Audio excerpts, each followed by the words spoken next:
Good morning and welcome to Church on the Net. This last Sunday of April. This year's gone by so fast. Today I want to talk about commitment. It's something that we don't acknowledge as much as we used to back when I was younger. And we are so willy-nilly in our relationship with the Lord that we forget that there are requirements and He wants us to commit our way to Him. We expect the blessings of all that He has with no commitment, no requirement. We expect Him to forgive us for everything that we do and do it again and again and again. Now, while I do believe that there are certain sins that we will fight with, the point is you have to fight. You have to commit. Commit your way to the Lord. Proverbs 37:5. Trust in Him and He will do this. He will supply every need that you have. One of the biggest, probably arguments or misconceptions people have is I preach heavily the tithing principle. And people say, well, I'll give afterwards. No, that's not the way it works if you want His blessing in it. The first fruits belong to Him and then He'll take care of the rest. And you won't find that out unless you trust in Him. And if you don't trust in Him, you'll never find it out. I admit I went for years without tithing right. And I paid for it. Literally. And then I came to that concept. I was listening to Dr. Charles Stanley, and he was talking about the tithing principle. And the first fruits belong to the Lord. It's all through the Bible, the 10th. And then He'll take care of your needs. So, a while back, I put God to that test. I was tired of working 3 and 4 jobs and trying to make things work, and it was hard. So hard at first. And I was drowned in a little bit. But I decided to do it. 10% off the top. Before the check even came, I had it set aside because I knew I couldn't do it any other way. And I did it. And now I look back and I do pay my tithe faithfully. Put it back, and I pay another blessing on top of that, which is my offering, and I'm able to help people when I make $1,300 a month, and God has never let me down. It's gotten scary,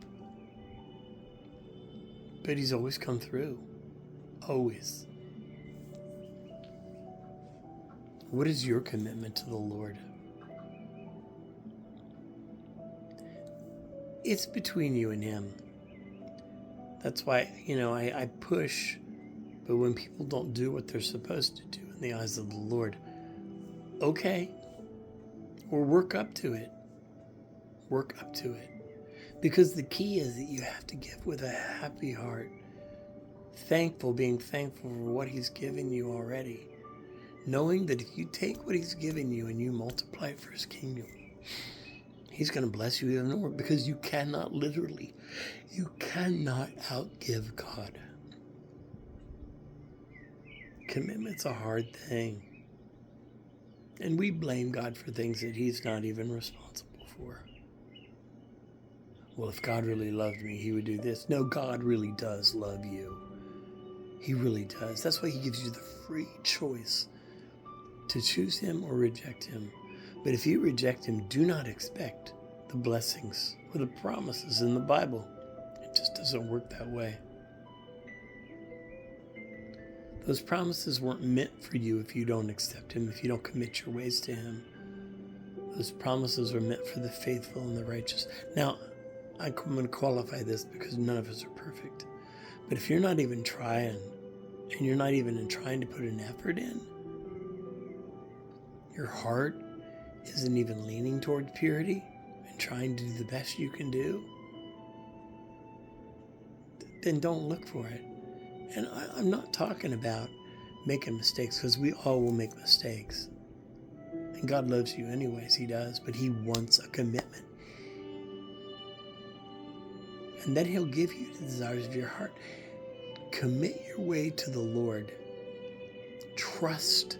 That's the key word. Trust Him. And He will do this. He will do this.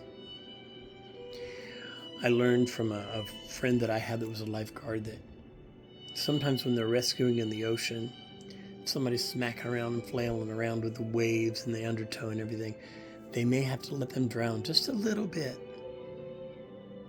to get them more helpless so that they can be pulled in. Now, this happens all the time. I'll get somebody that'll come to me in a bad situation. And then before we've looked at ways to keep the remedy to make sure that it doesn't happen again, I got this now. And they come back again and again. And eventually they finally get it. But the key word that we forget all the time is this is all about Jesus. Commit your ways to Him. Trust Him. And He will do this. God has brought me to a lot of people. And I fish for men. I do. Fishing for men to me is when you get in a persnickety way or get wound up in yourself and you want to do things your own way. That's fine. I'll step back. The Lord will step back. We'll step back. I'll wait for you to fall. Not that I want you to, but it's going to happen. And then I'll come and pick you up and take you until you want to do it all over again. Is it frustrating? Yes. But there's times when people finally get it. I get yelled at all the time for no reason. It's okay. I get false accusations thrown at me all the time. It's okay. I'm in good company. Christ did too. People run from me. We have so many of our men that have PTSD from the military, and young ladies I know, we have several too that have it. Or sleep apnea, sleep anxiety, all those things we can help with. But I can't help those that don't want to be reached and those that don't want to be taught. Can't help the unreachable and the unteachable. That's why you'll see it at the end of every devotion. And even in this Church on the Net and the lettering down below, you'll see read, tithe, and pray. Read His word so He'll talk back to you. Do your due diligence, pay your 10%, and work towards even greater things than that. Pray, talk to Him.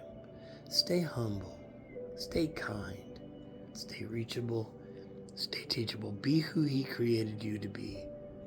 This day is a brand new day and a brand new month and a brand new week. Will you commit your way to the Lord? Will you trust